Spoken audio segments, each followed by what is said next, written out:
Então, agora a gente já está gravando. Bom, pessoal, a nossa palestrante de hoje é a Ana Carolina Martins, mais conhecida como Aninha, aqui na faculdade. Ela é enfermeira e doutoranda pelo programa de pós-graduação da Escola Paulista de Enfermagem e atua em oficinas e encontros com pessoas encarceradas na cidade de São Paulo. E hoje a gente vai falar um pouco sobre... Opa, fugiu aqui. É a saúde menstrual da população carcerária, né? Isso? Então, boa noite, Aninha. Pode começar a aula. A gente está aberto para qualquer dúvida, tá bom? Certo. Vocês conseguem me escutar bem? Sim? Tá dando para ouvir? Tá sim, hein? Tá, beleza. Bom, primeiro agradecer, né, pelo convite e pedir desculpa, porque eu tinha combinado uma outra data com vocês e daí aconteceu um problema num voo que eu tinha que fazer e ele foi remarcado bem no horário do nosso encontro de 2 semanas atrás. Então, desculpa pela necessidade de remarcação. E obrigada por terem feito dar certo, ainda que a gente tivesse que mudar de data. Tô vendo que ninguém tá com a câmera aberta, né? Exceto eu e Tatiane. E daí, não sei se alguém tiver vontade, se tiver a fim de abrir, de ligar a câmera, fiquem à vontade, porque daí talvez a gente consiga, sei lá, se ver pelo menos, né? Ainda que de longe. E outra coisa também é que eu gostaria que a gente pudesse conversar mais do que eu ficar falando aqui sozinha, porque quando a gente vai falar de prisão, sistema prisional, as pessoas costumam ter bastante dúvida de como funciona as questões de saúde ou não funcionam as questões de saúde lá dentro. E daí talvez eu esteja falando de uma coisa, mas que a gente tenha dúvidas, não sei se anteriores, mas eu vou chamar assim, de como essa estrutura de alguma forma está colocado nas unidades prisionais. E daí seria bem bacana se vocês se sentissem à vontade também para me interromper, para perguntar e para que a gente conseguisse construir assim uma conversa mesmo. E uma outra coisa também, que daí eu queria fazer uma pesquisa rápida aqui, é que isso mesmo, Luísa, tanto falando quanto escrevendo por aqui. Eu vou compartilhar minha tela em alguns momentos, aí eu vou pedir só a ajuda de vocês, caso alguém escreva alguma coisa que eu não consiga ler, para vocês me darem um grito. E a outra coisa que eu queria fazer uma pesquisa rápida é porque quando vocês me convidaram, o convite foi para falar sobre saúde menstrual da população carcerária. E daí eu fiquei pensando se a gente queria falar sobre saúde menstrual da população carcerária ou se a gente queria falar um pouco de saúde menstrual e um pouco de saúde menstrual da população carcerária. Ou se, de repente, se a gente ficar falando de saúde menstrual geral, vamos chamar assim, se a gente vai ser repetitivo, talvez, de outros encontros que vocês já tiveram. O que vocês acham? Só para eu ver de onde eu começo. Não, Aninha, pode fazer do jeito que você achar melhor. A gente é um tema novo que a gente está trazendo. A gente procura sempre trazer temas novos para a Liga para não ficar repetitivo, até pela questão de que a gente tem alguns ligantes que já estavam no ano passado com a gente, com a outra diretoria. Então a gente tenta sempre diversificar os assuntos. Então acho que vai ser legal a gente falar um pouquinho sobre o geral e depois partir para dentro do sistema carcerário. Tá, então beleza. Então faremos assim. Se ficar muito, sei lá, repetitivo, chato, vocês avisam, eu mudo também, não tem problema. E daí, por último, né, para dizer que de quais lugares eu estou falando, né? Então, eu sou enfermeira, me formei na escola, estou fazendo doutorado, trabalho com pesquisas sobre HIV, sobre prevenção do HIV, vacina do HIV, e desde a graduação tenho uma proximidade com a questão, o tema da população prisional, ou a saúde da população prisional, porque nessa época da graduação eu fiz uma iniciação científica em uma unidade prisional com mulheres que estavam cumprindo pena nessa unidade. E depois disso comecei a me envolver em outros trabalhos, então trabalhos chamados voluntários, né?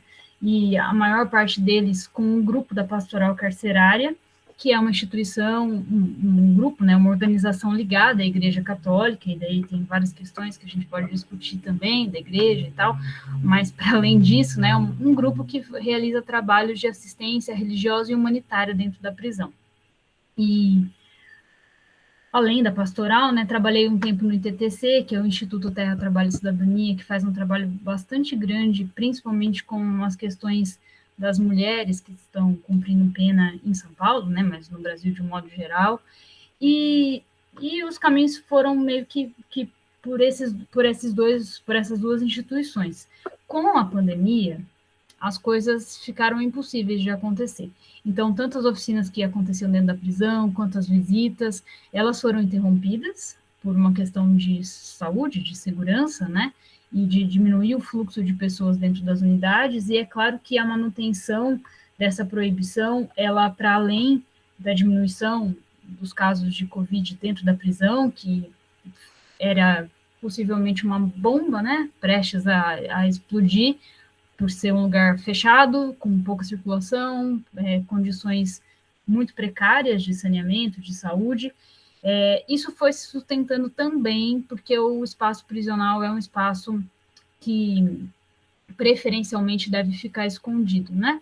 Também como forma de esconder as grandes violações de direitos que acontecem lá dentro. Então, tudo isso para dizer que, desde o início da pandemia, então, nos últimos meses todos aí, essas atividades elas não aconteceram. Então, as atividades que estão acontecendo atualmente são com familiares de pessoas presas ou atividades totalmente à distância, né? Baseadas em relatos de pessoas que escrevem cartas e tal, ou, no meu caso especificamente, de contatos com pessoas que saíram da prisão. Então, só esse panorama geral. Daí, eu vou compartilhar a minha tela aqui e vocês só me falam se vai dar para ver sem dificuldades.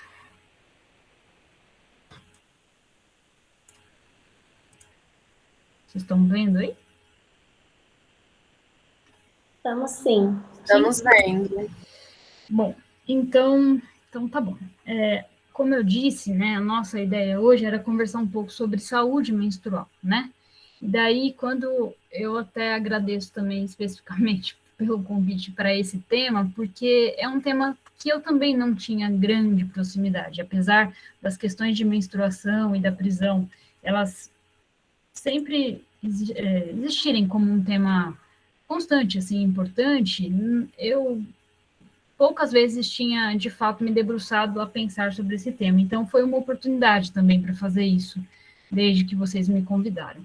E daí, pesquisando, né, sobre as questões de saúde menstrual, é possível ver logo de cara que a questão dos termos, dos conceitos que se aproximam, né, desse termo que eu vou chamar aqui do nosso título, né, saúde menstrual, são muitos. Os principais deles são esses que eu listei. Então, pobreza menstrual, higiene menstrual, dignidade menstrual e a própria menstruação, né?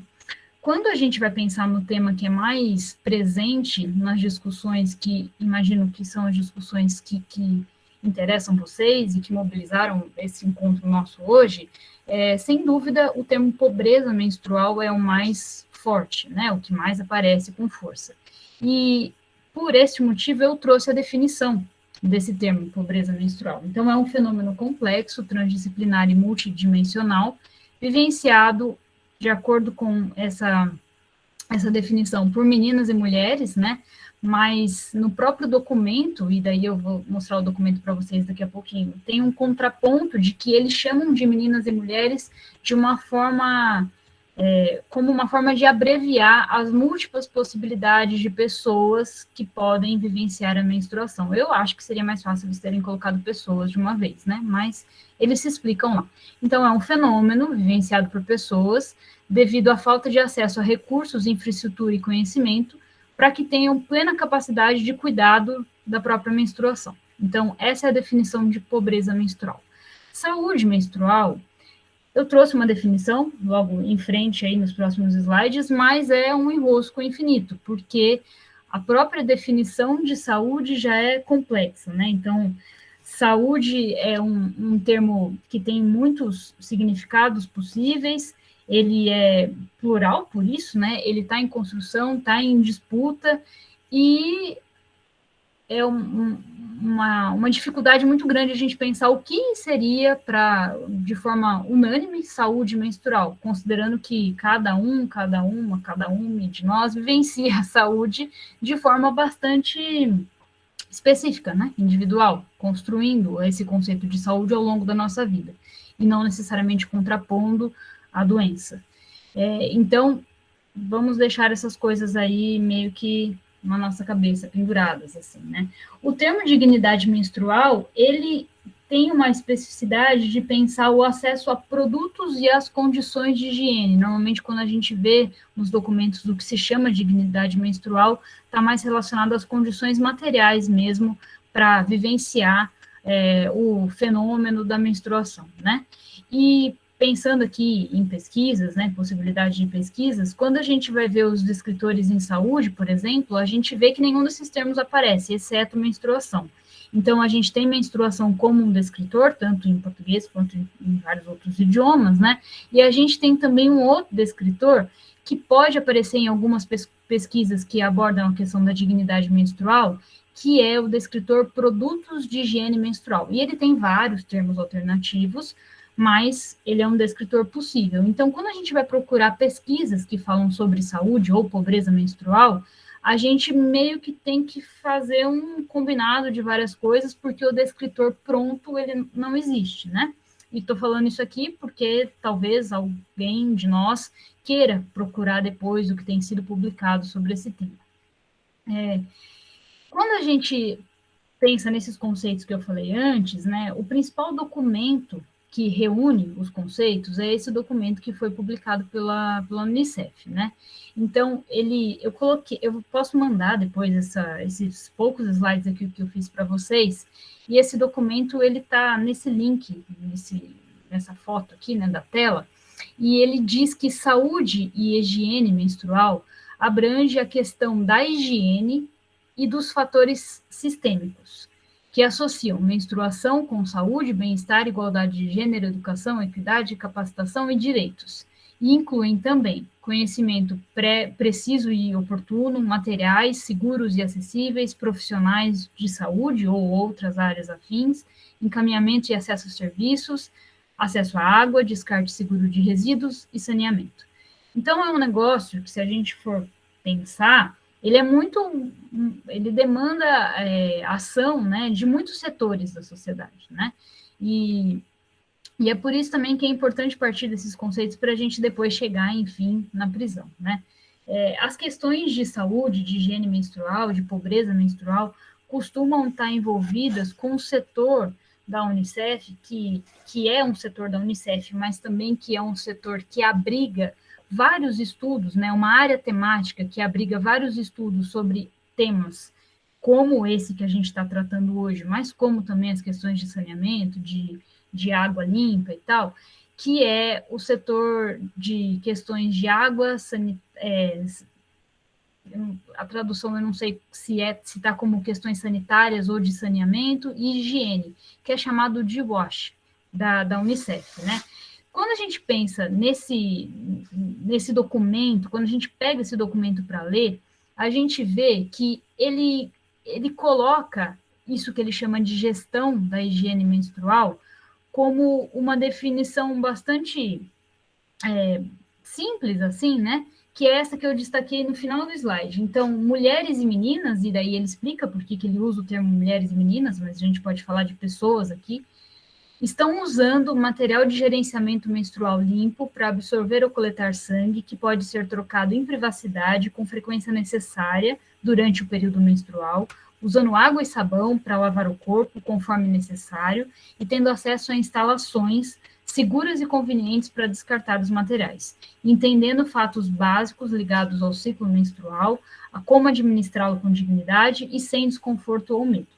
Então, para a Unicef, que, como eu disse, tem essa principal publicação no ano de 2019, a gestão da higiene menstrual, ou a higiene menstrual, ou, se a gente quiser chamar, a saúde menstrual, porque ela é meio que o conceito que chega na questão de higiene, é isso daí que está entre parênteses. é isso. Então, quando a gente pensa em saúde menstrual ou em dignidade menstrual dentro da prisão, as pessoas que estão presas e que menstruam deveriam fazer tudo isso aí que está entre parênteses, né? E a própria Unicef já vai destacar, desde o início, que existem fatores sistêmicos. Esses fatores sistêmicos são muitos. Para além dos físicos, tem os aspectos psicológicos, sociais, políticos e ambientais que têm alguma relação com a menstruação. Quando a gente pensa no Brasil, o Brasil tem um documento também muito importante que eu já vou mostrar logo aí em frente, para pensar as questões de dignidade menstrual ou de pobreza menstrual, que, como eu disse, é o termo que é mais utilizado. Mas, independente desse documento, existe uma linha histórica, assim, que pode ser traçada para a gente pensar de onde vem esse tema, né, que vem ganhando força, principalmente nos últimos anos, e quais são os principais movimentos que têm sido feitos no Brasil, né, no país, para pensar as questões de erradicar ou de superar a pobreza menstrual e garantir, então, uma saúde menstrual. Quando a gente pega o documento de 2020, que é chamado, né, normalmente a gente lê nos textos como recomendação de número 21, ele é uma recomendação ao presidente da República, à Câmara, ao Senado, para que exista um marco legal de superação da pobreza menstrual no Brasil. E ele, na verdade, é só isso, é uma recomendação, o texto começa e acaba aí, mas ele traz vários considerando. Então, ele vai meio que lembrar para o presidente da República por que é importante, por que seria importante criar um marco legal para superar a pobreza menstrual. E quando a gente lê cada um desses considerandos, a gente consegue fazer um panorama na nossa cabeça de onde surgiu esse tema no mundo, de onde surgiu esse tema no Brasil, e meio que também fazer uma linha histórica, né, do porquê que a gente tem tantos projetos de lei no Brasil hoje, de onde eles vieram, né? E daí eu fiz alguns destaques aqui com essas setinhas menores, né, para talvez aquilo que sejam os considerando mais importantes, pelo menos na minha avaliação aqui, né? Então, da gente lembrar dos Objetivos de Desenvolvimento Sustentável, principalmente os que estão ligados à saúde, os que estão ligados à igualdade de gênero, porque são os objetivos que têm alguma relação, né, que podem abrir campo para alguma relação com as questões de menstruação e que são metas para que até 2030 a gente consiga ter uma sociedade mais justa, mais equânime, a partir de cada um das nuances que estão descritas nos ODS, né? É um documento bastante falado, bastante publicizado, e outros dois considerandos o Dia Internacional da Higiene Menstrual, que foi criado há um tempo atrás, mas que é comemorado anualmente, obviamente, né? E que nesse ano, quando foi comemorado, mobilizou também a reunião de vários projetos de lei no Brasil. E também o reconhecimento de que desde 2014 a ONU coloca que as questões de higiene menstrual são direitos das mulheres e questões de saúde pública, né? E, portanto, questões de direitos humanos. Então, são os considerando talvez mais gerais aí, para a gente entender de onde surge uma recomendação para a construção de um marco legal para superar a pobreza menstrual no Brasil, né? Essa recomendação de número 21, então, ela foi aprovada pelo Conselho de Direitos Humanos, e ela prevê a criação dessa política. Ela não surge do além aqui no Brasil, né? Ela também é fruto de um processo de trabalho que tramita há muitos anos, né? Tem vários projetos que estão tramitando no Congresso, em diversos níveis, né, de tramitação, e daí eu destaquei alguns aqui que são mais famosos e que a gente pode talvez querer acompanhar mais de perto para entender como as questões de pobreza menstrual e de saúde menstrual têm andado para fins, assim, de impacto na construção de políticas públicas, né? Então, existe duas sugestões legislativas que são chamadas de SUG, né? Uma de 2019 e outra de 2021, que são as mais conhecidas, que uma delas é para que os insumos relacionados à menstruação, então absorventes, coletores, sejam distribuídos em postos de saúde do Brasil. E quando se fala nessa SUG, existe uma previsão de que também haja uma distribuição em unidades prisionais, porque o tema da saúde menstrual, ele é ou da pobreza menstrual, ele é um tema que frequentemente coloca a temática da população prisional em destaque, né? Ainda que essa população seja não destacada em muitos assuntos, nesse tema especificamente, ela é destacada e a gente já pode conversar do motivo disso, né? E uma outra sugestão também que caminha meio que na mesma linha, né? E a defesa dessas sugestões é que, para a população brasileira, a menstruação pode demandar um dinheiro que não existe para as mulheres, para as pessoas que menstruam, para as famílias, né? Então, a própria senadora que relatou essa sugestão legislativa, ela coloca que pensar numa população que 13% tem uma renda de R$ 246 por mês, como que a gente consegue incluir nesses 246 dinheiro suficiente para acessar todos os bens que são necessários, né, todas as questões materiais que são necessárias relacionadas à menstruação. E para além disso, para além dessas sugestões legislativas, existem muitas propostas que tramitam na Câmara dos Deputados, e daí eu coloquei em negrito as que são mais famosas, talvez, né? Então, a de número 4968, que cria um programa de distribuição gratuita de absorvente para todas as pessoas que estudam em escolas públicas, né? Eu coloquei aí alunas das escolas públicas, porque é o texto da forma como ele está escrito, mas seriam pessoas que menstruam em escolas públicas. E a de número 1999, que essa semana, inclusive, a Tabata Amaral deu uma entrevista para o... Como ele chama? Vocês viram a Tabata Amaral em alguma entrevista? Esqueci o nome do cara, mas... Peraí que eu tive uma ajuda aqui. Para o Bial. Ela deu uma entrevista para o Bial falando sobre esse PL, né? E como o avanço desse PL tem sido positivo. Então, esse PL de número 1999, ele inclui um dispositivo na Lei de Diretrizes e Bases para considerar a compra de absorventes e demais produtos relacionados à menstruação como uma despesa prevista nas instituições escolares, né?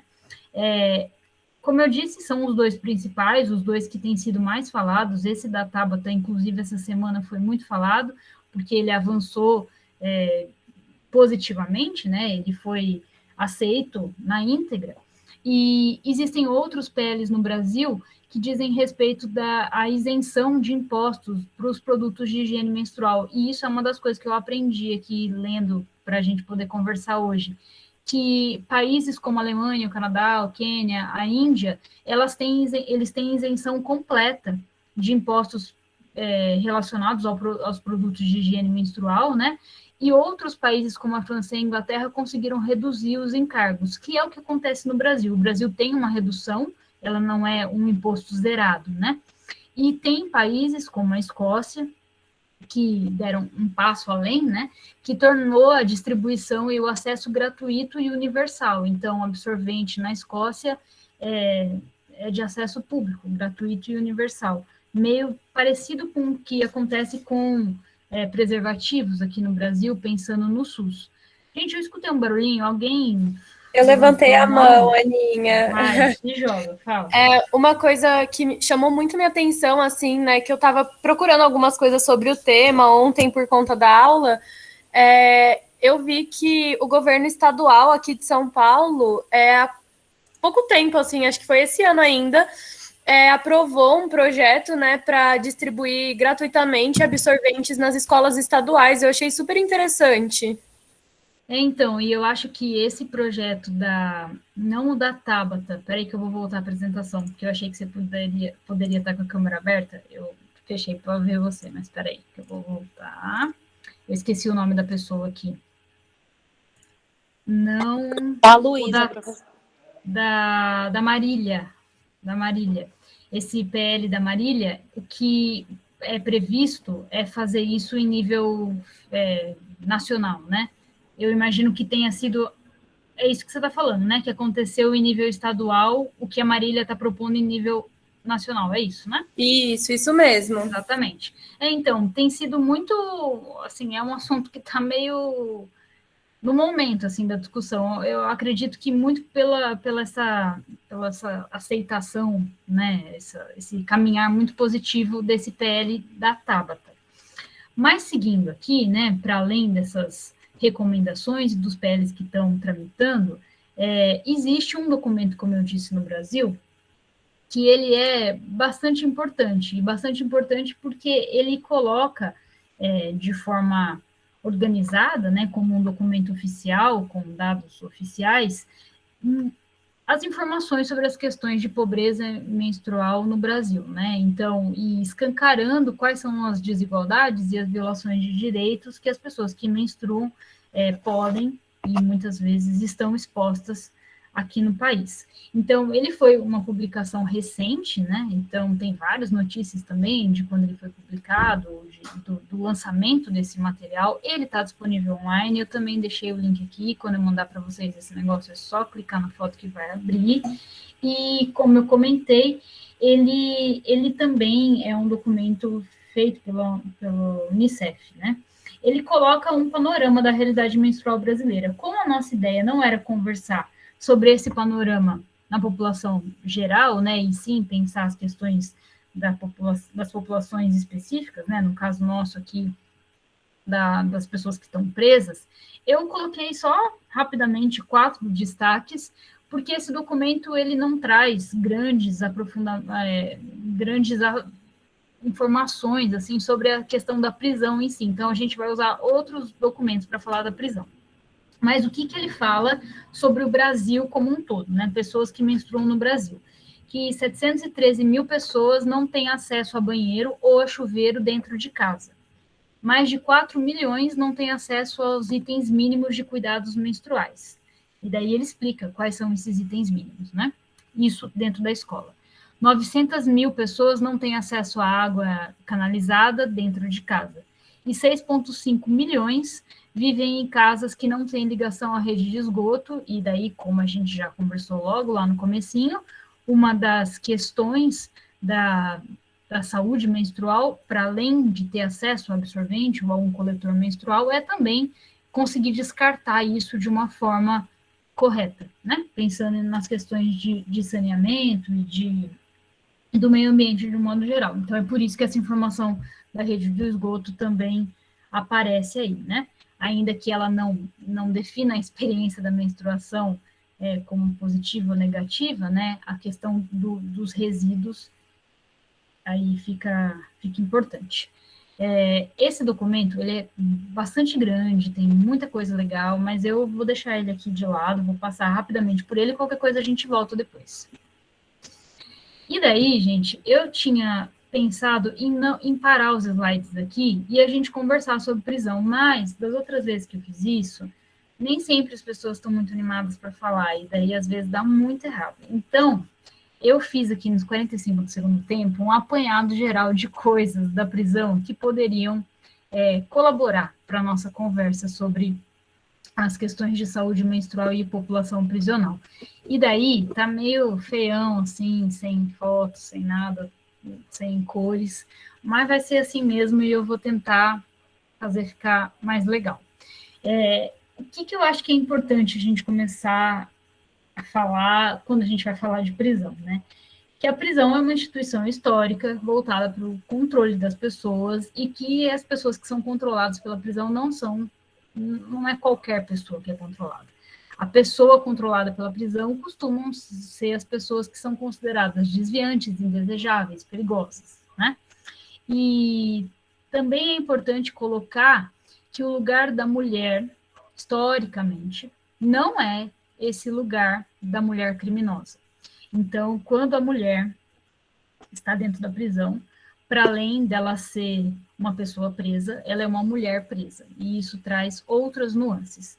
Eu estou falando aqui das mulheres porque é óbvio que existe uma associação imediata das mulheres e a menstruação, né? mas eu não queria que a gente estivesse necessariamente relacionando a menstruação com a mulher. E vocês vão ver que os documentos relacionados à prisão, eles fazem isso o tempo todo. Então, eu já vou falar disso, mas é só um parênteses, né? E daí a prisão, então, é esse lugar que a gente coloca, esconde, de forma bastante capacitada, assim, né? A prisão é muito boa para esconder essas pessoas que são consideradas indesejáveis para o convívio social. E é óbvio que uma pessoa que está cumprindo pena, né, uma pena privativa de liberdade, ela tem o direito de ir e vir interrompido, né? Então a pessoa não tem esse direito. O que acontece é que quando a pessoa está presa, para além do direito de ir e vir, outros direitos sociais e constitucionais também são perdidos, né? Então existem condições de confinamento que são bastante precárias, e que a gente também pode conversar sobre elas aqui logo em frente, e que colocam em xeque o direito à saúde, o direito ao lazer, o direito à educação, o direito ao trabalho, o direito a uma alimentação, o direito ao prazer, direitos, todos, basicamente todos, né? Para além do direito de ir e vir. Quando a gente pensa em o encarceramento também, a gente precisa pensar em outros temas, assuntos, situações que sustentam, potencializam, andam junto com as questões de encarceramento. Então, a política de drogas é um desses temas, as questões do racismo, as questões relacionadas às forças policiais ou às forças militares, e o sistema de justiça criminal, né? Que é quem define quem vai preso e quem não vai, que escolhe quem prende e quem não prende, né? Uma outra coisa também que eu gostaria de fazer de destaque aqui, daí se alguém tiver dúvida sobre isso, gente, pode me interromper aí, é só começar a falar ou mandar alguma coisa no chat e alguém, por favor, me avisar. Que quando a gente fala de população carcerária, população privada de liberdade, a gente está falando de todas as pessoas que estão em instituições de privação de liberdade. Essas instituições são as prisões do sistema aberto, semiaberto e fechado, e as instituições de cumprimento de medida de segurança. Não sei se esse termo é tranquilo, mas cumprimento de medida de segurança são as pessoas que não podem receber uma pena e que recebem uma medida de segurança para ficarem em instituições conhecidas como hospitais de custódia, não sei se alguém já ouviu falar nisso, manicômio judicial. Essas pessoas todas, elas são consideradas população carcerária no Brasil. Só que existe um outro grupo de pessoas que não é considerado população carcerária, que são as pessoas que estão cumprindo medida socioeducativa. Essas pessoas, aqui em São Paulo, elas estão na Fundação Casa. E as medidas socioeducativas, né, os estabelecimentos de cumprimento de medida socioeducativa, eles têm uma dinâmica de funcionamento muito, muito, muito semelhante ao sistema prisional, esse que eu descrevi logo antes. Então, quando a gente fala de população carcerária, população privada de liberdade, a gente não pode esquecer que ainda que as fundações Casa em São Paulo e outros nomes pelo país, né, não estejam nos dados dessa população, elas têm dinâmicas muito semelhantes, e é bem possível a gente imaginar que as vivências de uma unidade prisional comum sejam também repetidas dentro dessas unidades de medida socioeducativa. Quando a gente pensa no Brasil, e nesse grupo de pessoas que é chamado de população prisional, que é a galera dos regimes aberto, fechado, semiaberto e medida de segurança, a gente tem alguns dados bastante catastróficos, né? Então, um dado que é muito conhecido, né, é que o Brasil ocupa hoje o 3º lugar no ranking de países com maior número de pessoas encarceradas. Então, em número absoluto, o 1º lugar é dos Estados Unidos, o 2º é da China e o 3º do Brasil. Quando a gente pensa na taxa de aprisionamento, né, no quanto que o Brasil aumenta o encarceramento no país, o Brasil é pior ainda do que esses países, né? E existe um outro ranking, que é um ranking que foi publicado aqui no Brasil mesmo, ele é uma parceria do G1 com um grupo de estudos e pesquisas da USP e algum outro grupo que agora me fugiu o nome, mas ele chama Monitor da Violência, e ele fica publicado, né, no próprio site do G1. Ele utiliza o número de pessoas encarceradas e o número de habitantes para fazer um ranking de aprisionamento. Nessa classificação, o Brasil ocupa o 26º lugar. Ele tem 338 pessoas presas para cada 100 mil habitantes. Ainda que seja bastante diferente estar em 26º e em terceiro, quando a gente pega o comparativo, né, de todos os países, esse dado, esse ranking também escancara assim, a situação gravíssima do Brasil quando a gente pensa em encarceramento. E daí, é claro que a gente poderia ficar aqui conversando horas, porque quando a gente fala sobre esses números de aprisionamento, né, de encarceramento no Brasil, automaticamente a gente começa a pensar também sobre o número de vagas, que frequentemente é tido como insuficiente, né? Então, as unidades estão superlotadas e tal.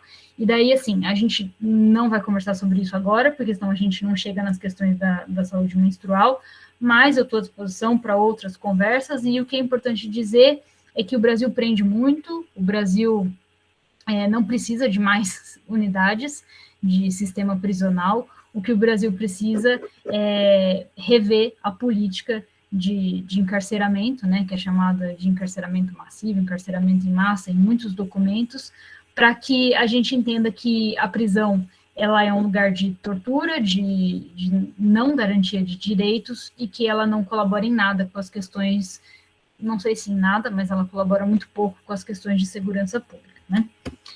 Que é o principal motivo de sua existência, né? Quando a gente pensa na defesa da população, assim, no geral, é o principal fator, né? A gente prende para se sentir mais seguro, e isso não acontece.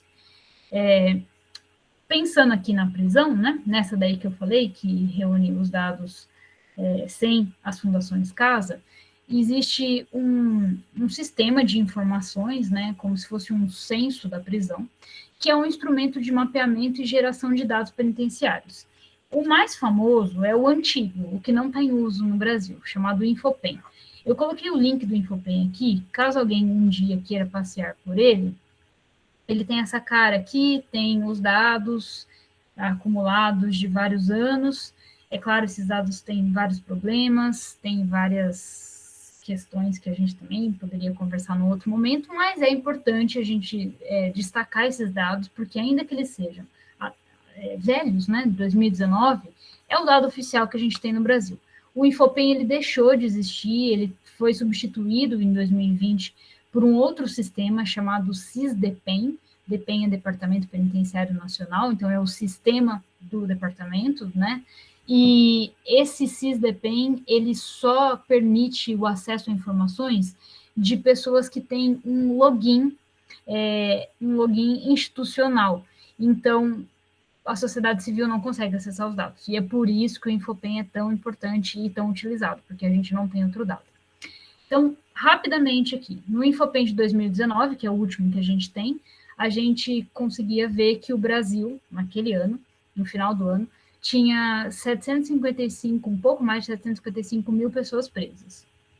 E desse total, a maioria delas estava em sistemas penitenciários e uma pequena parte estava em delegacias, que é uma coisa que acontece ainda em alguns lugares do Brasil. Quando a gente pensa no regime, a maioria é de regime fechado, né? São Paulo conta com a maior população encarcerada do país, né? Mais de 30% está em São Paulo, e esse, considerando as pessoas que estão em sistemas penitenciários, é porque ele não faz a comparação com as delegacias. Mas ainda assim, São Paulo tem um número muito, muito elevado de população prisional, né? E é importante destacar também que no Infopen 2019 existia a indicação de que 29% ainda não estava condenada. Então, essa condição que é chamada de prisão provisória, né, ela se aplica às pessoas que estão aguardando julgamento. Então, essas pessoas, a gente nem sabe o que elas fizeram, se elas fizeram alguma coisa que justificasse a ida delas para a prisão.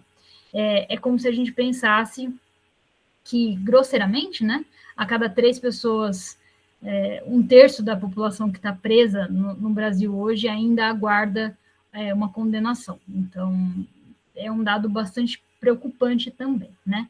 Eu fiz um destaque aqui para o número de mulheres encarceradas por 2 motivos. Primeiro, porque as questões da menstruação são inerentes, né, a esse grupo específico, e quando a gente pensa em mulheres que se identificam como tal, né, e que não necessariamente estão em unidades chamadas de femininas, mas o DEPEN ainda usa a unidade feminina ou masculina para separar a população prisional de acordo com o sexo que foi atribuído ao nascimento, né? Então, quando a gente tem essas discussões sobre o número de mulheres e o número de homens encarcerados no Brasil, é sempre bastante difícil a gente conseguir chegar num número oficial, porque não necessariamente a gente pergunta a identidade de gênero para cada uma das pessoas e consegue, a partir do respeito a essa identidade, né, como essa pessoa se identifica, colocar esse número de forma mais bem distribuída, né? Então, todos os dados, eles são distribuídos em unidades femininas e unidades masculinas, e é por isso que eu repliquei essa informação aqui. Mas também é importante falar sobre o número de mulheres encarceradas, que são as pessoas que estão nas unidades femininas, para o DEPEN, porque esse é a taxa de aprisionamento que mais cresce no Brasil.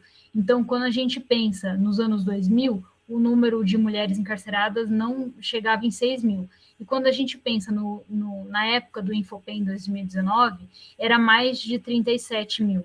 Então, é um aumento absurdo, né, desse número, e é por isso também que é tão importante a gente ter documentos específicos das chamadas mulheres encarceradas. E é por isso que o Infopen fez versões do Infopen Mulheres, que é só das unidades chamadas femininas, né? É importante destacar também que, como eu disse, né, que existem alguns temas que precisam ser carregados com o tema da prisão de modo geral, né? A maioria dessas mulheres, mais da metade delas, era acusada ou já tinha uma sentença por algum crime relacionado às leis de drogas, né? Isso é um dado bastante importante também. E é importante a gente dizer, e eu já vou explicar o motivo, que desse universo todo de pessoas presas, das 755 mil aí, em 2019, 19% delas tinham algum vínculo com o chamado programa laboral. O programa laboral é trabalho na prisão, é algum posto de trabalho. Só existia informação sobre remuneração dessa galera que trabalhava para 66% dessas pessoas. E eles indicavam que a maioria, né, os dados indicam que a maioria tinha nenhuma remuneração ou até 3/4 do salário mínimo, o que é uma coisa que não deveria acontecer, né? As pessoas deveriam receber pelo menos um salário mínimo. Esses dados são importantes porque a gente vai ver que o acesso a insumos, a materiais, né, que podem ser úteis, as condições materiais que podem ser úteis para a saúde menstrual, eles estão diretamente ligados ao acesso a dinheiro, né? E as questões de programa laboral têm uma importância significativa nisso. Por isso que eu fiz esse destaquezinho aí. Uma outra coisa também importante para a gente falar de prisão são esses dois trechos aqui que eu coloquei, que abrem para documentos bastante extensos, mas que a gente também vai deixar aqui só em algum lugar da nossa mente aqui para a gente poder conversar, é que o STF ele reconheceu recentemente o estado de calamidade das prisões brasileiras, né? E ele coloca o cárcere como um local onde existem sistemáticas violações de direitos fundamentais. Como a gente já tinha visto, né, que para além do direito de ir e vir, isso está reconhecido no STF. E existe também, eu achei que eu tinha colocado o link, gente, mas acho que sumiu aqui, eu arrumo antes de mandar para vocês. Um relatório que foi feito pelo Conselho de Direitos Humanos da ONU, né, que evidenciou que a tortura nas instituições prisionais brasileiras, ela é endêmica. Ela ocorre com frequência e constância, né? E quando a gente vai pensar nas pessoas que estão pesquisando essas condições de vida na prisão, né, qual que é a realidade do sistema prisional brasileiro, a gente vê um tanto de coisas que são destacadas, né? Eu trouxe algumas delas. Então, dificuldade de acesso à água, indisponibilidade de água quente, proximidade com animais, estrutura insuficiente de saneamento, violência e aplicação de castigo, vistorias frequentes em celas e pavilhões, períodos sem convívio com outras pessoas, alimentação ruim, atuação de facções, uso de substâncias, impossibilidade ou dificuldade de manutenção de vínculo, o que inclui as questões de visita íntima, trabalho que é alheio à lei trabalhista vigente, como a gente acabou de ver, e muitos outros, né? Alguém quer falar alguma coisa? Porque, dado esse panorama da prisão, a gente pode conversar, então, sobre as questões de saúde ou de pobreza menstrual dentro desses espaços. Sim, não? Aninha, uma coisa que está passando bastante assim na minha cabeça enquanto eu ouço as suas falas é que, assim, o acesso aos absorventes, por exemplo, para a população que é feminina, cisgênero, já é muito difícil. A gente tem conhecimento disso. Como que é o acesso desses produtos para a população trans? Tá, a gente já chega aí. Porque o que eu vou só responder rapidamente, mas a gente já vai falar disso. Porque pensando em corpos que menstruam, né? A gente pensaria em pessoas que têm útero, né? De um modo geral, e que a menstruação acontece. Quando a gente pensa na distribuição das pessoas no sistema prisional brasileiro, ainda que exista a possibilidade de que pessoas trans, por exemplo, um homem trans esteja em uma unidade masculina, existe essa possibilidade. Isso aconteceu na Fundação Casa, por exemplo, e isso abre caminhos, né, para que isso possa acontecer com a população que está encarcerada também. Isso não é a regra. Então, os homens trans, eles, na maioria das vezes, estão em unidades femininas. E as mulheres trans, frequentemente, estão em unidades masculinas.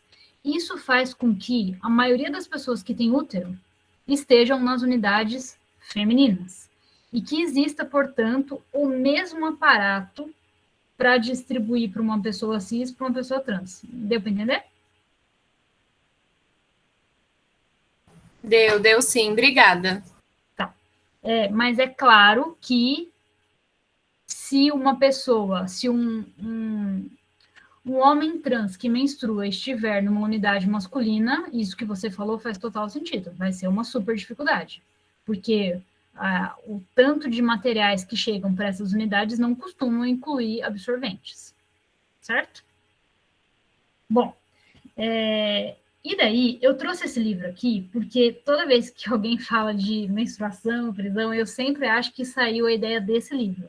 Porque quando a Nana Queiroz escreveu esse livro, ela fala sobre um fato de que as pessoas que estão presas, as mulheres que estão presas, são tratadas como homens e, portanto, são presos que menstruam, porque o sistema prisional não reconhece as especificidades de gênero.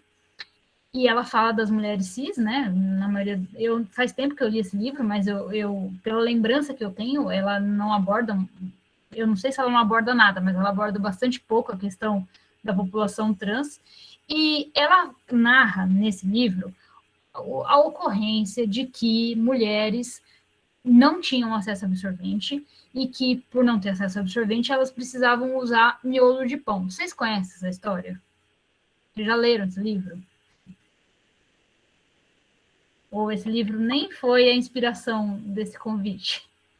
Eu nunca li o livro, mas eu já ouvi essa história do miolo de pão.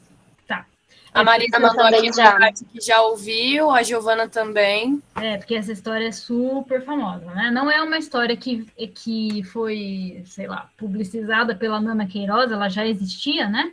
E ela está fundamentada, né? De fato, existe uma denúncia de que numa instituição do litoral de São Paulo, uma mulher cis relatou, não sei agora se foi para a defensoria, o uso de miolo de pão por conta da menstruação e do não acesso a um absorvente, né? Mas eu trouxe esse livro aqui porque quando a gente fala sobre essa história, a gente precisa lembrar de algumas coisas. E o ITTC, que é esse lugar que eu comentei, que eu trabalhei por um tempo e que trabalha bastante com as questões das mulheres, do encarceramento de um modo geral, de direitos humanos de um modo geral, né?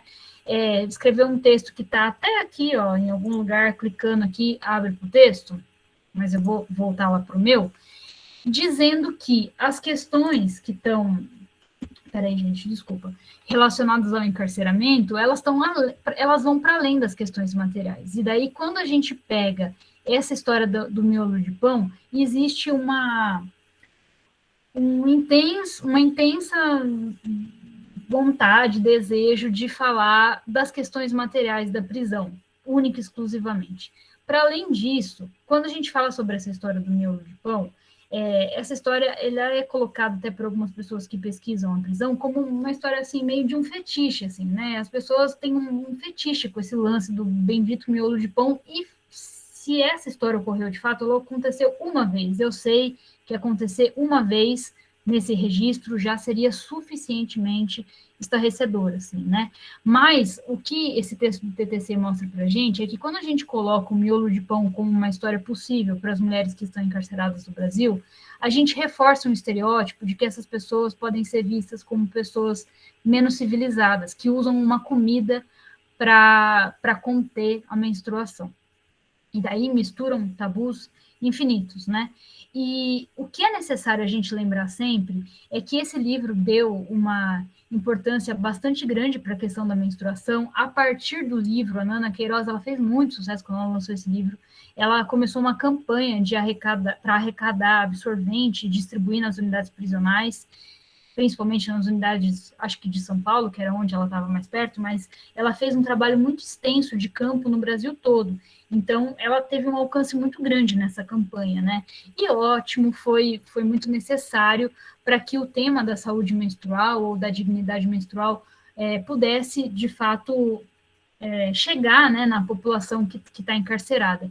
Mas é necessário a gente lembrar que existe essa história do miolo de pão, ok? Mas quando a gente se aproxima das populações e das pessoas que vivem em condições subhumanas, né, a gente consegue evidenciar também o quanto que existe uma articulação de uma rede, né, de um conjunto de estratégias de resistência e solidariedade. E daí esse texto do TTC fala que certamente, se alguma pessoa não tivesse um absorvente e precisasse ou pensasse em utilizar miolo de pão para suportar esse sangue, né, certamente ela receberia um absorvente de uma outra mulher que estava encarcerada. E eu só estou falando isso porque muita gente fala da questão da menstruação na prisão a partir dessa história do miolo do pão. E essa não é uma história que é representativa das pessoas que estão encarceradas e que menstruam, né, ainda que ela possa ter acontecido de fato. E daí, gente, eu vou parar esse negócio aqui um pouquinho, porque quando vocês falaram para eu vir aqui falar sobre esse tema, eu resolvi conversar com pessoas que saíram da prisão e que eu converso sempre sobre outras coisas da vida, para perguntar como que tinha sido a experiência delas. Uma dessas pessoas até ia participar aqui com a gente, eu tinha combinado com ela da gente dividir a fala, eu falar um pouco sobre os aspectos de saúde, né, o que está previsto no SUS, para o sistema prisional e tal, e ela falaria um pouco dessa experiência. Mas, no fim das contas, ela não se sentiu à vontade, ela não queria ficar lembrando do tempo de que ela estava vivendo essas coisas todas na prisão. Então, o que eu fiz? Eu fiz anotei aqui um monte de coisa, da fala de algumas pessoas que eu procurei desde que vocês me convidaram e perguntei se elas tinham alguma coisa para me contar sobre saúde, menstruação e sistema prisional. E daí eu fui anotando, né? Então surgiram alguns temas, alguns grandes temas que tem tudo a ver com isso que a gente está conversando, né? E eu vou falar um pouco sobre cada um desses temas, e daí eu queria muito que a gente conseguisse conversar e que eu não ficasse falando aqui sozinha. Então, se vocês quiserem conversar, agora é a hora mais do que nunca. Então, o primeiro grande tema é o absorvente, né? Esse absorvente, então, existe a história do miolo de pão. Ele é um absorvente que em São Paulo, eu estou falando de São Paulo porque são as pessoas que eu tenho contato e são as instituições que eu conheço, né? E é importante a gente lembrar que São Paulo é considerado um modelo de sistema prisional, modelo de alguma coisa, né? Porque é uma desgraça, mas é considerado modelo porque São Paulo tem muito dinheiro, tem instituições que são consideradas como se diz assim, que elas cumprem os requisitos para serem usadas para replicar em outros estados, né? Então, esse absorvente, ele costuma chegar, ele deveria chegar para as pessoas num kit mensal. Então, toda pessoa que está presa recebe um kit mensal. Nesse kit tem papel higiênico, tem sabonete e tal, e tem absorvente. Por muito tempo, há registros de que o kit mensal das unidades masculinas era idêntico ao kit mensal das unidades femininas. E como as unidades masculinas não recebiam absorvente, as femininas também não recebiam. Ao longo do tempo, isso foi mudando. Hoje em dia, as mulheres, de fato, referem receber absorvente no kit, mas esse kit, ele não é distribuído e oferecido da forma como ele deveria ser. Então, ele chama kit mensal, mas ele não é distribuído mensalmente. Ele é distribuído quando é possível para o sistema prisional, para a Secretaria de Administração Penitenciária de São Paulo, para o gestor da unidade. Existe unidades, mulheres que ficam presas, que falam que recebem kit uma vez a cada 6 meses. Então, só para vocês imaginarem. Dentro desse kit vem o absorvente, então, de um modo geral, as pessoas falam que esse absorvente é de péssima qualidade, eu vou falar o que elas me falaram, tá? É fuleiro, é sem aba, é vagabundinho, sai a cola, o algodão solta, dá alergia, é um absorvente do tipo tijolão, reto, tipo aquele que eu uso no fim dos dias da menstruação. Essa é a descrição que muitas vozes me fizeram, tá? Não é uma pessoa especificamente que me contou isso. As pessoas falam também que, como ele é muito ruim, ele não consegue segurar o sangue, de fato. Então, o sangue vaza, para além da película que gruda na calcinha, na cueca, seja o tecido que a gente queira usar, né? E se esse absorvente não chega no kit mensal, quais são as outras formas de chegar? Existem unidades prisionais que têm uma folha de compra, então as pessoas podem comprar coisas, comprar um leite em pó e podem comprar um absorvente.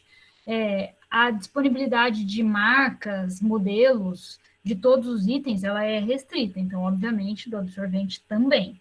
E outras possibilidades seria a pessoa conseguir o absorvente a partir de folhas de compra, não, desculpa, de jumbo, que é um kit que a família, né, ou pessoas que são conhecidas dessa pessoa que está presa, podem mandar para dentro do sistema prisional.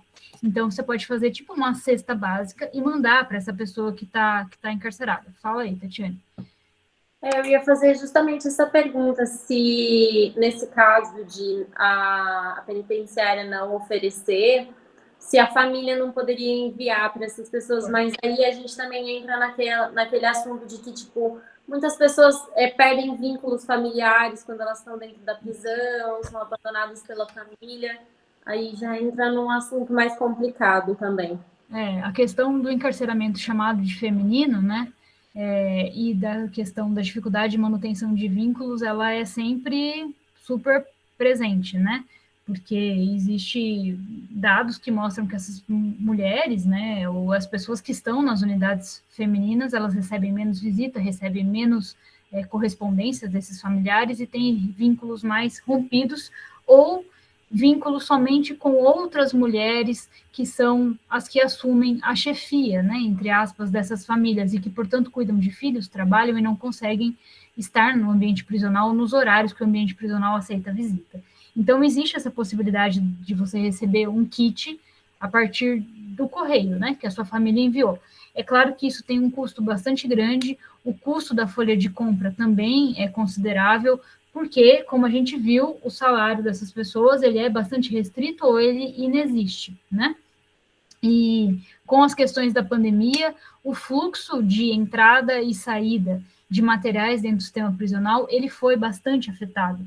Então, era bastante frequente ouvir de familiares que não conseguiam primeiro, ter informações se as pessoas que estavam presas receberam de fato as coisas que tinham sido enviadas, e pessoas que estão presas falando que nunca recebiam mais os itens, porque esse fluxo tinha sido interrompido por questões de segurança do Covid, né?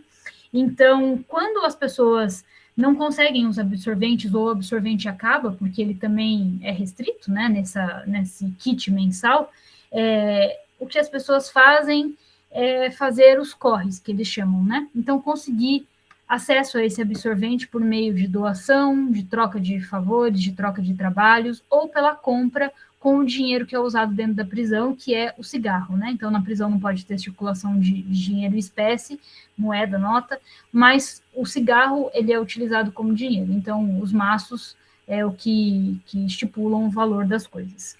Uma outra categoria que apareceu bastante forte, assim, quando a gente pensa em saúde menstrual, é a questão de remédios, né? Então, o que se fala é que o acesso aos remédios são complicados, as pessoas precisam se humilhar para conseguir remédio, e quando elas conseguem, termos das pessoas, tá, gente? E quando elas conseguem esses remédios frequentemente costumam ser paracetamol e dipirona, que é identificado por essas pessoas que falaram comigo como remédios que não funcionam para cólica, né? E a gente sabe disso, né? Todo mundo que já sentiu cólica na vida uma vez sabe que não funciona mesmo. Existem relatos de pessoas que usam outros remédios que não deveriam ou não têm uma eficácia considerável para a cólica, como, por exemplo, o AS, né? E que podem até colocar em risco outras questões, né? Dependendo das especificidades dessas pessoas, e isso se dá ao fato de que o acesso a medicamentos na prisão ele é bastante complicado. Para você ter acesso ao medicamento, você precisa passar no serviço de saúde, né? Ou ter um uso contínuo, que não é o caso de quem usa paracetamol e dipirona, né? Paracetamol e dipirona costuma ser usado eventualmente pelas pessoas, né? Não uso contínuo, como é o caso de um remédio antipertensivo, por exemplo. E também é um negócio que, assim, tem dia que tem gota, tem dia que tem comprimido, tem dia que tem tantos miligramas, tem dia que tem outros tantos, que demandam você fazer um fluxo, né, um movimento de sair da cela ou sair da unidade de trabalho, da unidade de estudo e se dirigir até essa unidade de saúde. As pessoas que recebem remédio das famílias, né, que estão fora, elas só podem fazer isso com prescrição médica, e daí um remédio como paracetamol e dipirona também é difícil. Então, a questão dos remédios passam por esses lugares, né? Quando a gente fala de remédio, automaticamente vem a outra coisa, né, que é a justificativa da demanda desse remédio, que é a cólica, né? Então, a dor. A dor foi falada por essas mulheres, né, por essas pessoas, nem todas elas se identificam como mulheres, como uma dor forte, mas uma dor que uma cólica nunca é uma coisa séria, né? Uma cólica é vista como uma não doença. Se ela é não doença, não precisa passar no médico. Se ela é uma não doença, você não precisa. E eu digo passar no médico porque, ainda que a equipe de saúde do sistema prisional tenha enfermeiro, psicólogo e outros profissionais, né, outras categorias profissionais, a figura do médico, a gente sabe, fora da prisão também, ela tem um papel de destaque, né? Então, quem libera o acesso a esses medicamentos é o médico, né? E é por isso que está sempre remetendo, né, o médico a esse acesso, a esse controle da dor, né? Teve uma pessoa que me falou, se a cólica era de 50%, com a água fria da prisão ela vai para 100%, né?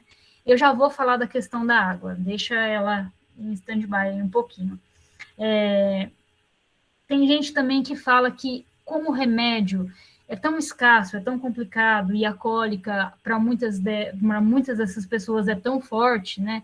Existe uma questão também da manifestação da fé, né? De você apostar num outro caminho, para além do medicamentoso, no controle da dor, né? Então, bastante gente fala que reza, bastante gente que fala que ora, que benze, porque imagina que isso também possa controlar a dor. E daí eu até queria já fazer um parênteses, né, que as questões de menstruação, as questões do corpo, né, do útero de um modo geral, né, para além de um corpo feminino, masculino, mas do útero de um modo geral, ela tem para diversas culturas e para diversas pessoas uma questão muito intimamente relacionada a questões sagradas, né? Então, a própria discussão do sagrado feminino e tal.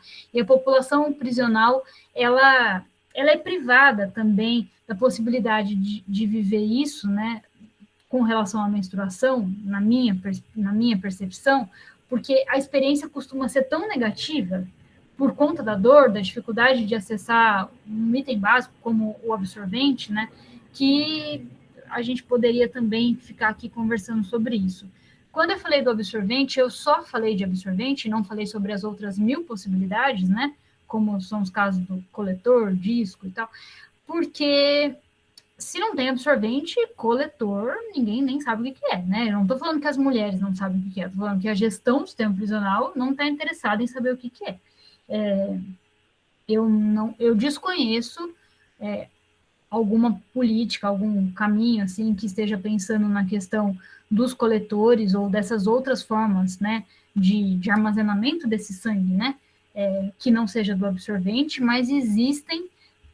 Eu já falo, Tatiane, já paro de falar rapidinho. Existem alguns projetos de confecção de absorvente de tecido, né? Não localizei nenhum em São Paulo, mas em outros estados, oficinas para confecção desses absorventes e o uso desses absorventes pelas mulheres, o que poderia diminuir a questão de alergia, ou que poderia diminuir a questão da demanda, né, do acesso ao absorvente. Eu não acho que a gente deve utilizar uma política de oferta de absorvente de tecido para que as pessoas não tenham acesso ao absorvente convencional. E eu aposto muito de que a gente precisa pensar em formas mais sustentáveis, né?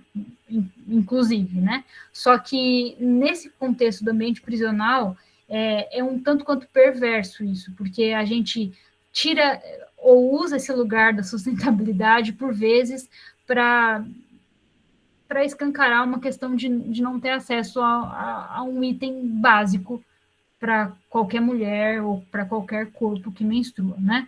Fala aí, Tatiane. Eu acho que essa questão também do coletor é um pouco complicado dentro do sistema prisional, porque essas mulheres, elas provavelmente não têm acesso a meios de fazer a higienização correta desses coletores. O que implica, que se realmente fosse implantado isso pela questão de sustentabilidade e economia de dinheiro, isso poderia trazer um problema de saúde para essas mulheres, porque elas não teriam como higienizar e elas usariam esse coletor sujo, que provavelmente pegaria bactérias, e elas acabariam se prejudicando por conta de algo que, entre aspas, é mais sustentável e econômico. Exato. Eu acho que é muito bonito, muito ideal a gente falar sobre menstruação saudável, menstruação sustentável para a gente que está aqui fora, para a gente que tem dinheiro, para a gente que tem saúde nas mãos, mesmo que seja o SUS, por mais complicado que seja utilizar ele.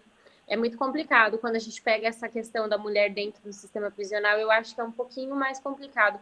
Porque se o absorvente, que é uma coisa tão básica que você vai na farmácia ou num mercado e compra um pacotinho por R$4, R$5, por mais baratinho que seja, e ele já é tão de difícil acesso dentro do sistema prisional, você imagina outras formas, como você estava falando, Aninha.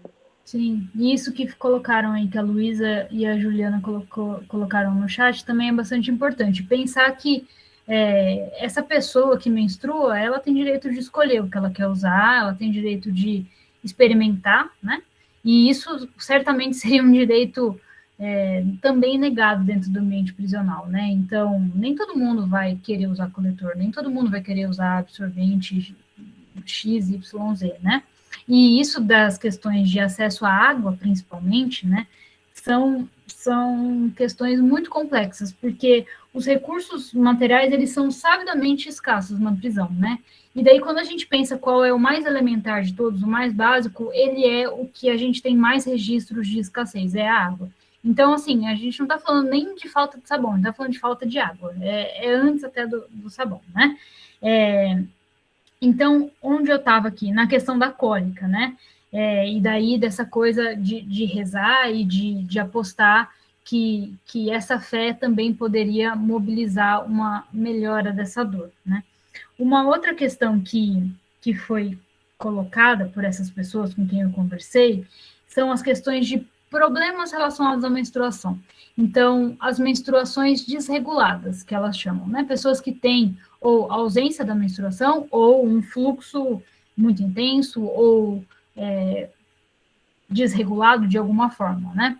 E as pessoas, quando falam disso, falam basicamente na dificuldade de atendimento, sim, e todas as mil possibilidades de doenças ou condições que estão relacionadas ao útero, ao ovário, né, como ovário policístico e tal. Então, se é difícil conseguir um remédio, a dificuldade de passar nesse serviço de saúde também é bastante grande, né? Então, de fazer diagnósticos ainda mais, né? E essas dificuldades no atendimento costumam significar para a população prisional a aceitação, entre aspas, né? Porque isso não é uma aceitação passiva, assim, né? Mas a vivência dessas condições como regra. Então, é bastante comum você conversar com pessoas no sistema prisional que referem ter problemas na menstruação, né?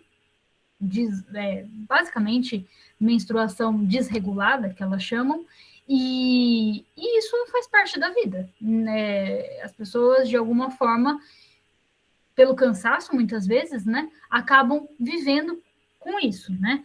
E quando a gente fala sobre essas questões de problemas, né, dos chamados problemas, existe talvez o mais frequente dos problemas, pelo menos assim, das minhas conversas, né?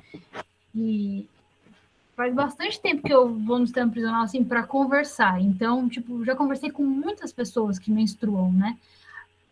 A maioria das pessoas falam que quando entram no sistema prisional, o que costuma acontecer é não ter mais menstruação, ou ter um fluxo muito instável no início, né? Então, ficar longos períodos sem menstruar e depois menstrua, longos períodos sem menstruar. E as pessoas costumam associar isso ao baque do sistema prisional, né? Muita gente fala das questões de água, da água fria, né? Do frio de um modo geral, mas a água fria é um problema endêmico também nas penitenciárias de São Paulo. Tanto é que existe uma legislação que prevê que as unidades prisionais de São Paulo precisam ter água quente, né? Não porque isso é digno, né? Mas porque alguém legalmente falou que isso é necessário, porque isso não acontece nas unidades, né? Então, as mulheres com quem eu conversei, Alexandre, rapidão, só para eu terminar aqui, elas falam que o frio é de arrebentar, que a água é muito gelada, que não tem como dormir em tanto frio, e que é óbvio que isso cria um baque para o útero. E o útero responde não menstruando, não sangrando, né? E as pessoas falam que isso costuma coincidir com a chegada no sistema prisional. Fala aí, Alexandre. Boa noite, Ana. Boa noite. Maravilhosa a sua palestra, tá? Eu só queria também acrescentar que realmente o nosso Estado ele deixa muito a desejar, né? A gente percebe claramente a violação dos direitos humanos, né? E com a questão das mulheres que se encontram privadas de liberdade, tem um detalhe também muito interessante, é que historicamente os nossos presídios, né, eles foram projetados e construídos para a população masculina, né? E até hoje a gente não viu sequer, estou falando da parte de estrutura física, até uma adaptação básica, um pouco confortável para acolher essas mulheres, né? Então, praticamente o padrão que é gerido um presídio feminino é igual ao masculino, né? Quando na realidade não deveria ser assim. Há uma série de fatores, né, que a gente percebe, né, que deveria ter uma outra conotação, uma outra efetividade, no sentido de que, ora, a gente observa a alimentação inadequada, né? A falta de medicação, como você mesmo falou, e o mais interessante é que o preso, a presa, após cumprir a pena, eles vão voltar à sociedade. Então, eles precisavam também sofrer um processo educativo, né, no qual capacitassem eles, porque não é a questão punitiva, mas sim também de prepará-los para uma reabilitação, né? Então, todo esse contexto ele tem que ser, sem dúvida nenhuma, repensado, né? Só acrescentando isso, isso é um problema tão extenso e é aquela história do efeito dominó, né? São várias as vertentes que estão associadas a tudo isso, né? E que se a gente derruba essa pedra, ela vai até o fim derrubando as outras. Mas muito interessante, eu só quis dar esse comentário que realmente os presídios eles foram projetados muito mais para a população masculina, né? E essa mudança que deveria também ocorrer não tem nos femininos, salvo uma unidade ou outra, mas infelizmente é uma triste realidade. Alexandre, obrigado por ter falado. Isso que você comenta é bastante abordado nesse livro da Nana Queiroz, Os Presos que Menstruam, né? As questões estruturais do tema prisional. E daí, quando a gente pensa nisso, a gente está falando basicamente com as pessoas que têm filhos, né? E que permanecem com essas crianças por um período no sistema prisional, e que essas unidades raramente têm alguma estrutura diferenciada e que poderia ser mais viável para receber uma criança, né? E daí a gente cai numa outra assunto, né, que também é interminável, de pensar que se a prisão é uma instituição histórica, violadora de direitos, né, que faz contenção de corpos, que disciplina as pessoas, será que é possível, nesse lugar, construir saúde? Será que é possível, nesse lugar, ressocializar alguém? O que seria ressocializar alguém, né? Será que a gente está falando de reformar a prisão ou de não ter prisão, né? Quais são os caminhos possíveis para pensar as questões todas de não cumprimento às leis que a gente estabelece, né? Daí a gente cai na discussão também do que é lei, do que não é lei. Tanta coisa já foi proibida no Brasil, né? Então o samba era proibido no Brasil, né? E daí, assim, uma discussão interminável também. Mas é importante você falar isso, porque, de fato, existe um preparo das unidades prisionais para lidar com aquilo que o DEPEN chama de homens, né? Para as pessoas que estão nas unidades masculinas, né? E isso tem impactos enormes, tanto na questão da criação de crianças, né? E daí a gente vê que os dados de crianças no sistema prisional só é perguntado para as mulheres, né? Então, só as mulheres são possíveis de terem crianças, né? Esses homens não têm crianças no sistema prisional, né? E também as questões de visita íntima, que também é uma questão uma discussão super à parte, né? E que tem diferenciações bastante grandes para pensar o sistema prisional chamado de masculino e chamado de feminino. E daí uma outra coisa que, só porque eu lembrei também, é que a pastoral carcerária, há um tempo atrás, pautava bastante, existe uma outra categoria de prisão no Brasil, que é chamada unidade mista. Unidade mista é uma unidade que tem alas, né, ou seções, tanto para mulheres quanto para homens, né, porque eles chamam de feminino, porque eles chamam de masculino. E a gente discutia bastante na pastoral, na época que a gente estava com um GT para pensar, né, um grupo de trabalho para pensar sobre essas questões, se não seria mais justo a gente chamar todas as unidades de mistas, né, visto que a gente não consegue,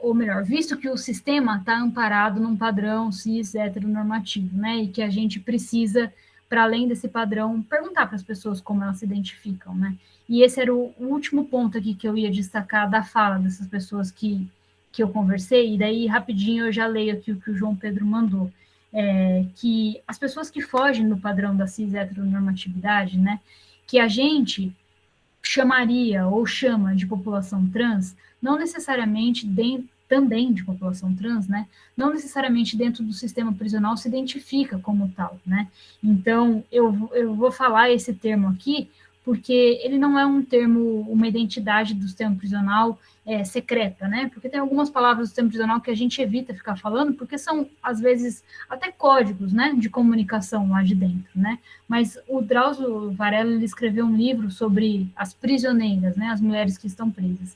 E nesse livro, ele fala sobre as questões que ele chama de liberdade sexual na prisão, que eu discordo, mas também é o assunto para outro dia, e ele fala sobre as categorias, né, ou os grupos de divisão que as pessoas criam para identificar padrões de orientação sexual ou de identidade de gênero e tal. E existe um grupo, né, que está identificado nesse livro e que, de fato, no sistema prisional é bastante falado, que é o sapatão. Então, não é a sapatão, é o. Esse grupo, muito provavelmente, seria visto como uma população de homens trans, né? Mas eles não se identificam assim, por isso não são homens trans, eles são o sapatão. E esse grupo, quando a gente conversa com essas pessoas, ou até com as mulheres cis, sobre as questões de menstruação, existe um dilema bastante grande, né? A menstruação não necessariamente é uma experiência positiva, né? Desejável para essas pessoas, muitas das vezes é uma experiência não desejável, e daí as possibilidades de supressão de interrupção dessa menstruação, elas também são escassas dentro da prisão, né? Então, uma pessoa que não gostaria de menstruar, por exemplo, ela usa um anticoncepcional, o que esse anticoncepcional pode fazer com os caracteres femininos, né? O que esse anticoncepcional pode trazer de transformação para o corpo dela, o quanto que isso é desejável ou não. Então, existem várias questões da saúde menstrual, ou da pobreza menstrual, que chegam especificamente para as pessoas que estão fora desse padrão cis heteronormativo, né? E que a gente também aqui pode conversar sobre isso. Eu vou só ler o João Pedro. As mulheres no puerpério sofrem muito mais ou elas têm algum tratamento especial por conta de sangramentos excessivos?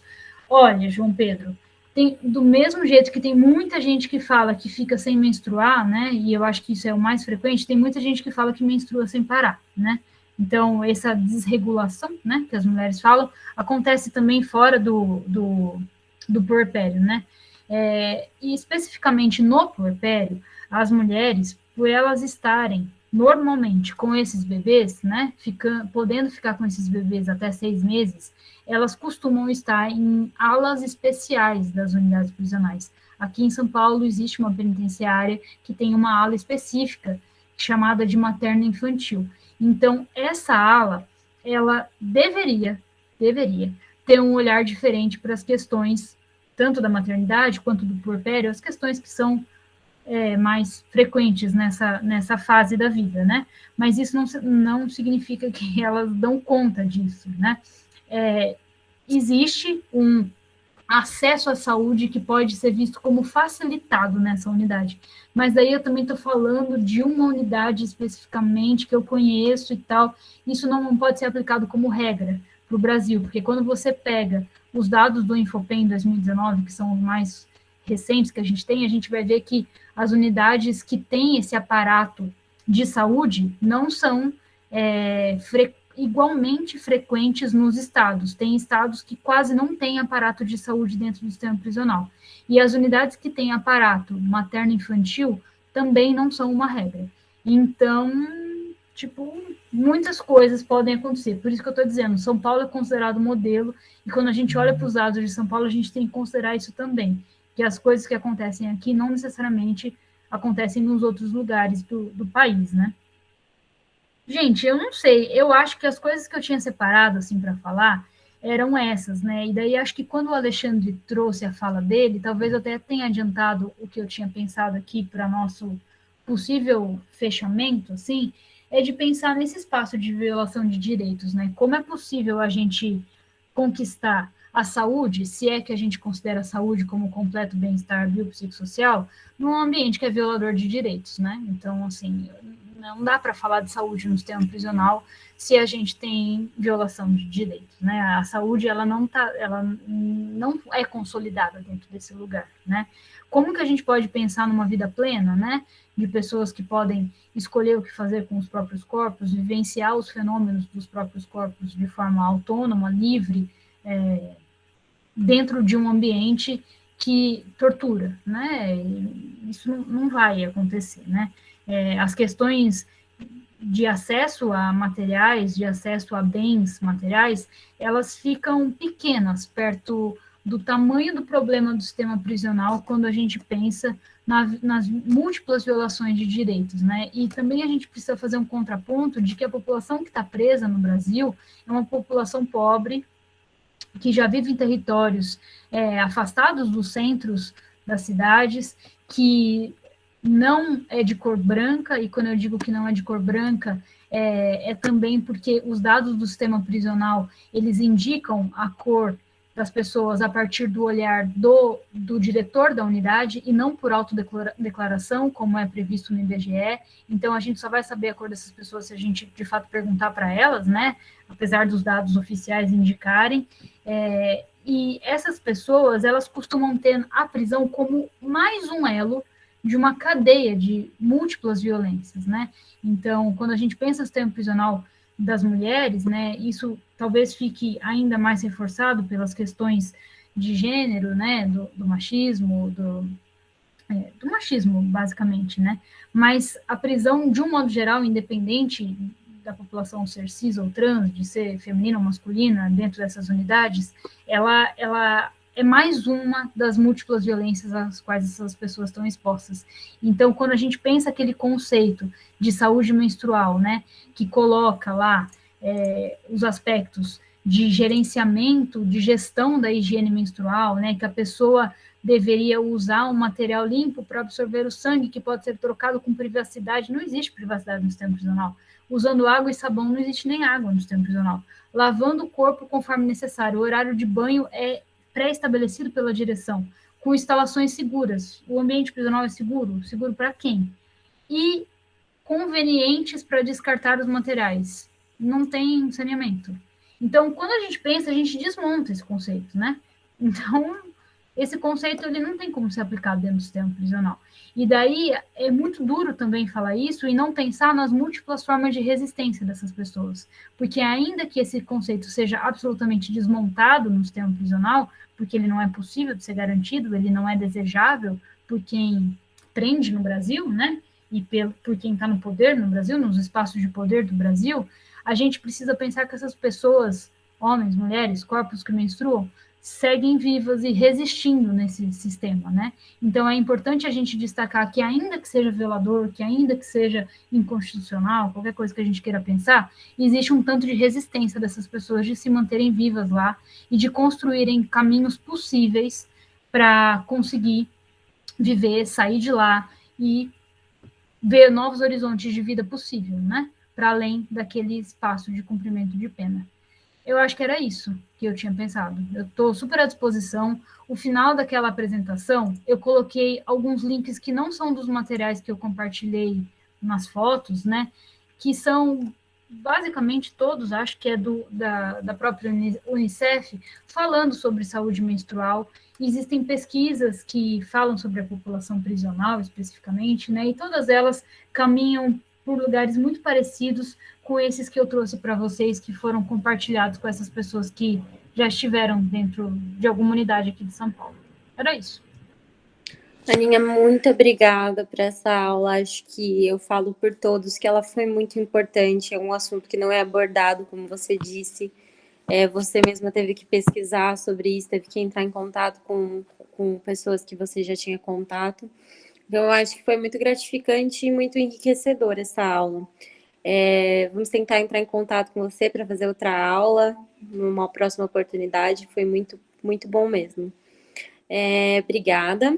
E falando para o pessoal que ainda está aqui, não esqueçam de assinar a lista, por favor, de presença. Eu acho que o link ainda está aberto. A gente vai deixar aberto até uns 10 minutinhos depois que a aula terminar. Alguma das meninas pode mandar o link de novo, por favor? E é isso, Aninha, muito obrigada de verdade, tá? Só elogios aqui para você. Obrigada também, gente. Desculpa de novo de ter que ter mudado a data. Eu fiquei realmente sentida com isso. Eu vou mandar esse material para vocês e daí eu estou super à disposição no e-mail caso alguém queira conversar. E sim, a gente pode se encontrar para conversar sobre outras coisas. Tem muitas coisas que a gente pode conversar da prisão e independente da prisão também.